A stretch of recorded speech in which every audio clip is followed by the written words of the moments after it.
Subscribe to our channel by clicking the subscribe button.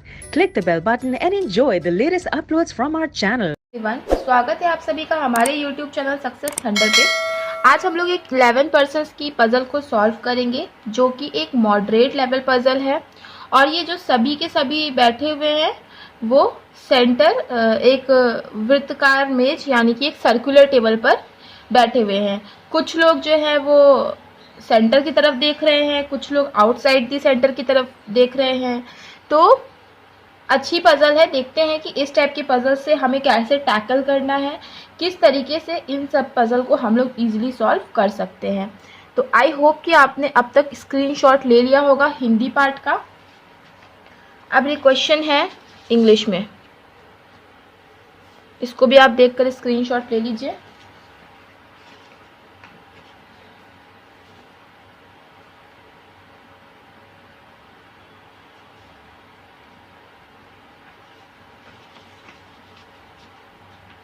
I hope अब तक आप लोगों ने स्क्रीनशॉट ले लिया होगा और खुद से सॉल्व भी कर लिया होगा। चलिए अब हम लोग सॉल्व करते हैं मिलकर।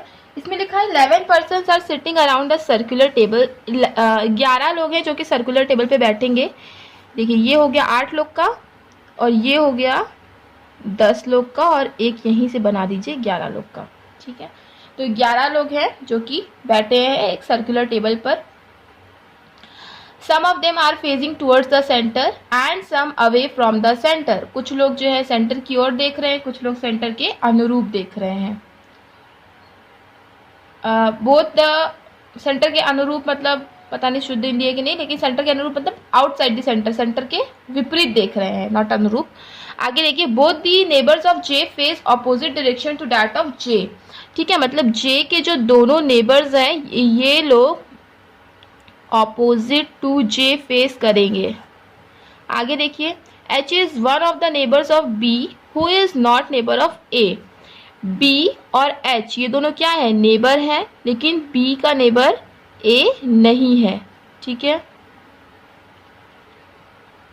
यही तो लिखा है कि H एक है नेबर B का और B जो है वो A का नेबर नहीं है। I and D are immediate left to each other and none of them sits next to A, E and J।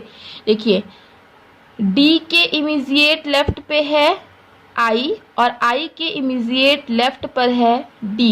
ठीक है, और I और D दोनों ही ना तो A ना तो E ना तो J इन तीनों के नेबर नहीं होंगे। बस यही चीज़ लिखी थी तो हमने नोट कर ली कि आई और डी जो है इमीजिएट लेफ्ट है एक दूसरे के, आई एंड डी इमीजिएट लेफ्ट है एक दूसरे के, और इन दोनों में से कोई भी ए, ई या फिर जे के अगल बगल नहीं बैठा है। Not more than 2 person sits between J and H either from left और राइट। अच्छा, मतलब जे और एच के बीच में मैक्सिमम 2 ही पर्सन बैठे हैं, लेफ्ट और राइट। ठीक है, कहीं से भी आप जोड़ लो। A sits third to the left of J. J के थर्ड लेफ्ट पे कौन बैठेगा, ए बैठेगा। जे के थर्ड लेफ्ट पर ए बैठा है। E A face same direction as F. E का, ए का और एफ का डायरेक्शन क्या है, सेम है, डायरेक्शन सेम है। I and F face opposite as H। I और F जो है वो H के ऑपोजिट है। H के ऑपोजिट कौन है, I एंड F। ठीक है, I and F face opposite direction as H। और देखिए I मतलब जो फेस करेगा वही F भी फेस करेगा, मतलब I भी वही फेस करेगा जो E, A और F फेस करेगा। F and G sit second right to each other. ठीक है, मतलब G के सेकेंड राइट पे आएगा F, अगेन F के सेकेंड राइट पे कौन आ जाएगा, G आ जाएगा। F and G sits second right to each other. आगे देखते हैं, K is one of the neighbours of D। K और D जो है वो नेबर होंगे। अब देखिए क्या यहाँ पे लिखा हुआ था कि D के इमीजिएट लेफ्ट पे I आएगा, है ना, तो और K भी इसके साथ ही आएगा। ठीक है, K और D क्या होंगे, नेबर होंगे। आगे देखते हैं,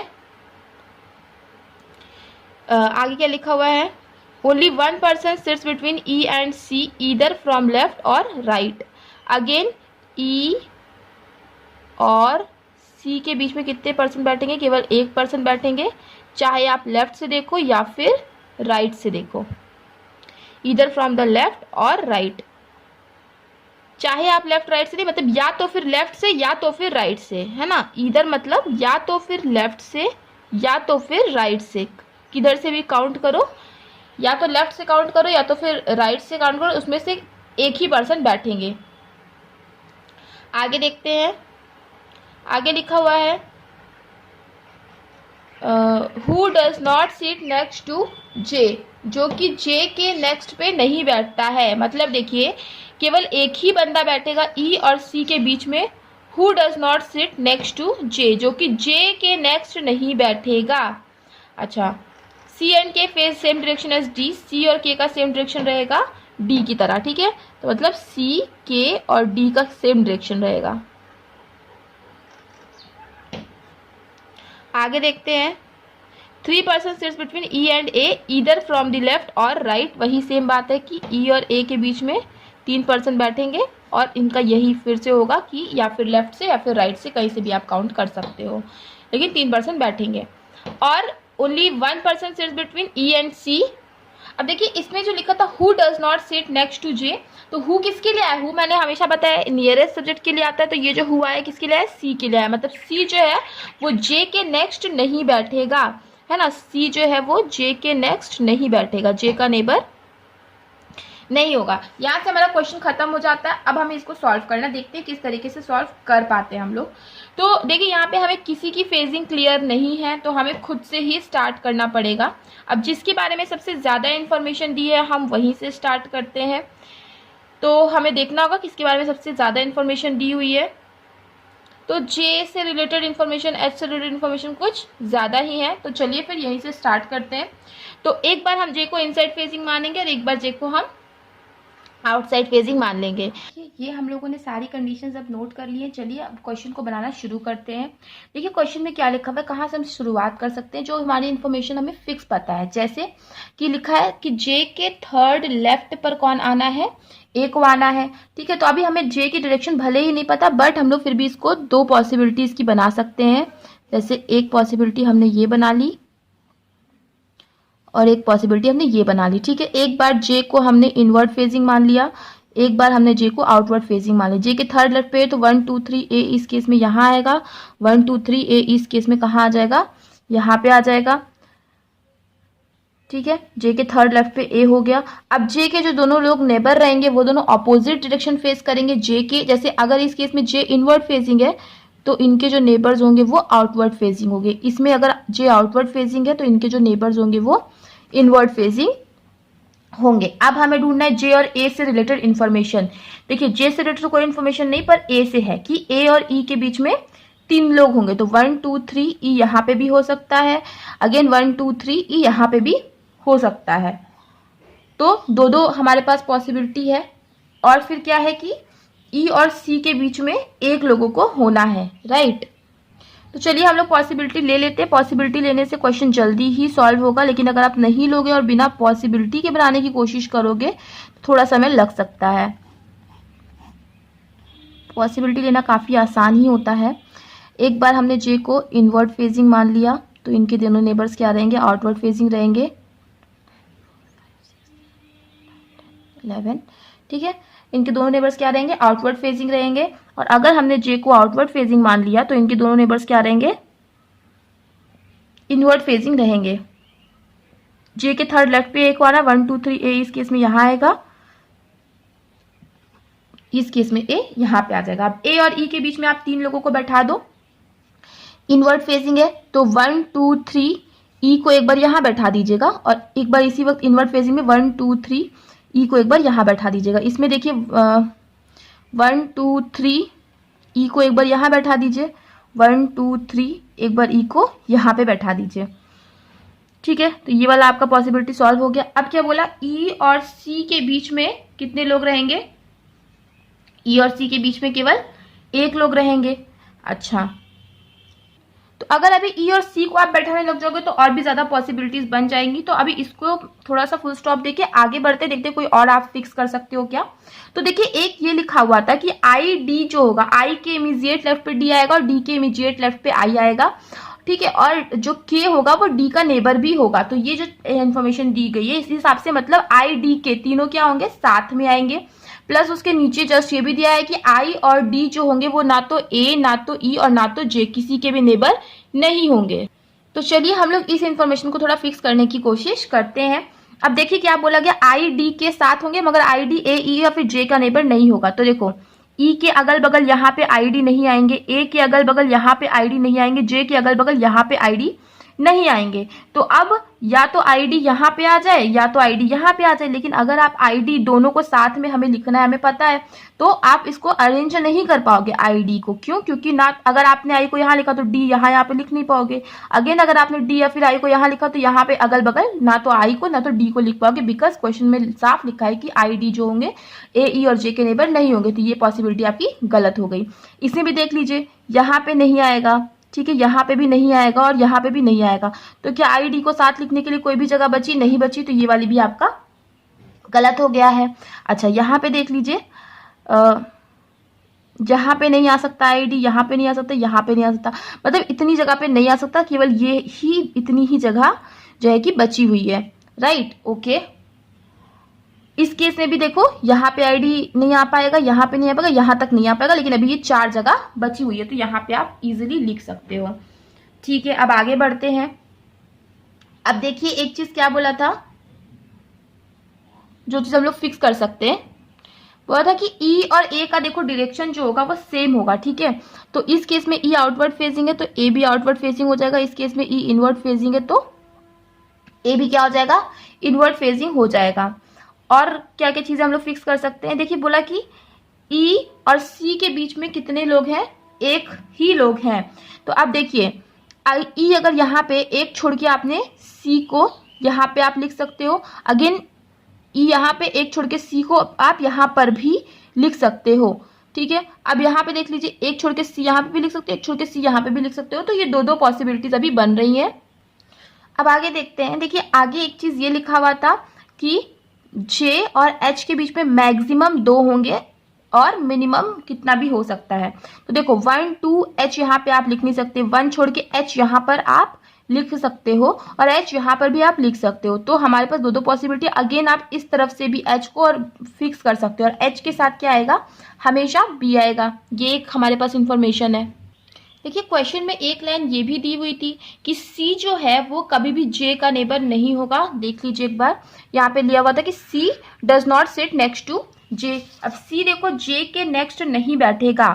ठीक है, अब हमें क्या बोला, ई और सी के बीच में कितने लोग हैं, एक लोग हैं। तो ई एक छोड़ के सी आप यहाँ नहीं लिख सकते क्योंकि सी तो जे के नेक्स्ट नहीं बैठेगा, तो एक छोड़ के आपको सी को यहाँ लिखना पड़ेगा।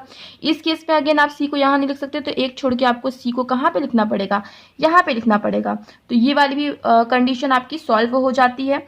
अब देखिए हमें पता चल चुका है कि यहाँ पे तो देखो नहीं आएगा आई या फिर डी, यहाँ पे नहीं आएगा, तो आई डी को आपको यहीं पे लिखना पड़ेगा। अच्छा, आई डी अगर आप यहाँ पे लिखोगे तो डी जिधर भी लिखोगे उससे सटा हुआ ही क्या होगा, के आएगा। अब हमें इस चीज के लिए थोड़ा सा अपना दिमाग लगाने की जरूरत है। अब देखिए एक चीज और भी यहाँ पे दी हुई थी कि जे और एच के बीच में कितने लोग होंगे, मैक्सिमम 2 लोग होंगे। तो एक छोड़ के 2 छोड़ के यहाँ पे एच नहीं आ सकता, एक छोड़ के 2 छोड़ के यहाँ एच नहीं आ सकता। तो एच क्या है, अगर आपने एच को यहाँ पे लिख दिया, ठीक है, एच को अगर आपने यहाँ पे लिख दिया और यहाँ पे क्या बोला गया क्वेश्चन में कि एच और बी हमेशा साथ आएंगे। ठीक है, एच इस साइड आप एच को नहीं लिख पाओगे क्योंकि स्पेस नहीं है। अगर आपने एच को यहाँ पे लिखा तो बी लिखने की जगह नहीं बचेगी क्योंकि एच और बी को तो साथ में आना है, तो यहाँ नहीं लिख सकते। 1 2 छोड़ के एच यहाँ पे नहीं जगह है, इन दोनों ही प्लेस में आपको एच को लिखना है। और एच के साथ किसको आना है, एच के साथ आना है बी को, लेकिन बी ए का नेबर क्योंकि नहीं होगा तो इसीलिए बी यहाँ पे आ जाएगा और एच यहाँ पे आ जाएगा। आई होप कि आपको समझ में आ गया होगा। इसमें भी देख लीजिए 1 2 छोड़ के एच नहीं लिख सकते, यहाँ पे अगर आपने एच लिखा तो बी लिखने की स्पेस नहीं है। तो और आपको क्या बोला, बी ए का नेबर नहीं है तो बी यहाँ पे आ जाएगा और एच यहाँ पे आ जाएगा। ये वाली पॉसिबिलिटी, ये दोनों पॉसिबिलिटी आपकी सॉल्व हो गई है। ठीक है, आगे बढ़ते हैं। आगे आप क्या क्या चीजें इसमें से फिक्स कर सकते हो। देखिए एक चीज दिया कहते जी के सेकंड राइट पे एफ आएगा और एफ के सेकंड राइट पे जी आएगा, ठीक है। देखो अगर आप जी और एफ को ऐसे ऐसे लिखते हो, ठीक है, यहाँ पे जी और यहाँ पे एफ, या फिर यहाँ पे एफ या फिर यहाँ पे जी, तो आपके पास आई और डी को लिखने की जगह नहीं बचेगी, आई डी और के को साथ में लिखने की जगह नहीं बचेगी, तो आप ऐसा नहीं कर सकते। अगेन अगर आप आई जी और एफ को इस तरीके से लिखोगे, अगेन आपको आई डी लिखने के लिए जगह बचेगी नहीं। अगर आपने जी को यहाँ पे रखा, ठीक है, तो फिर आपको एफ को यहीं रखना पड़ेगा, या फिर एफ को यहाँ रखा तो जी को यहाँ रखना पड़ेगा, फिर आई डी के लिए जगह नहीं बचेगी। मतलब आप समझ जाओ कि जी और एफ को हमें इसी तरह रखना पड़ेगा, ठीक है। अब आगे बढ़ते हैं, इस केस में भी वही चीज़ है। अगर आपने जी और एफ को इस तरीके से रखा तो आई डी के लिए जगह नहीं बचेगी, यहाँ पे रखा तब भी आई डी के लिए जगह नहीं बचेगी, यहाँ पे आप रख नहीं सकते, यहीं पे एक जगह है कि आप जी और एफ को रख पाओ। जी के सेकंड राइट पे एफ आएगा, एफ के सेकंड राइट पे जी आएगा, लेकिन ये ऐसे ही कुछ होगा, ठीक है। अब हमें पता है आई डी जो है वो ए ई और जे का नेबर तो होगा नहीं, मतलब आई डी तो ऐसे ही आएंगे, ठीक है। और डी के बगल किसको आना है, के को आना है। अगर आप डी को यहाँ रखोगे तो के नहीं लिख पाओगे, तो इसलिए डी को यही रखना पड़ेगा, के को यहाँ पे और यहाँ पे आई को। यहाँ पर भी सेम चीज है, देखो आई डी यहाँ पे तो आ नहीं सकता, मतलब आई डी यहाँ आएगा, मगर डी के बगल के को आना है, तो मतलब डी बीच में होगा, यहाँ पे के होगा और यहाँ पे कौन होगा, आई होगा। अब दोनों इमीजिएट लेफ्ट आ रहे हैं एक दूसरे के, तो अगर डी का इमीजिएट लेफ्ट ये है तो यानी कि ये इनवर्ड फेसिंग होगा, ये आउटवर्ड फेसिंग होगा। डी का इमीजिएट लेफ्ट ये है, मतलब डी आउटवर्ड फेसिंग होगा, और आई क्या होगा, इनवर्ड फेसिंग होगा। इस केस में ये वाला भी सॉल्व हो गया। जे और एच के बीच में मैक्सिमम 2 लोग होंगे, ये भी सॉल्व हो गया है।